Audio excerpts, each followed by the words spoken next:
Any amin'ny faritra atsimo andrefana kosa indray dia tanàna miisa 10 ao anatin'ny faritra atsimo andrefana no isitraka internet maimaimpoana amin'ny alalan'ny fanomezana connexion maimaimpoana ho ny governoran'ny faritra atsimo andrefana.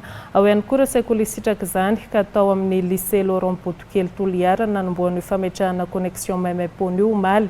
Tetikasa iarahan'ny faritra sy ny fitaleovam-paritra ny positra sy ny fifandraisan-davitra ary fampiroborobona ny ahitao arakajy mirindra ity fanomezana connexion maimaimpoana ity ho fampandrosoana ny teknôlôjia sy ahafahan'ireo mpianatra sy ireo mpanabe misitraka ireo tolotra maro amin'ny fanampiana fahalalana amin'ny alalan'ny internet no antony fiaraha-miasa ity.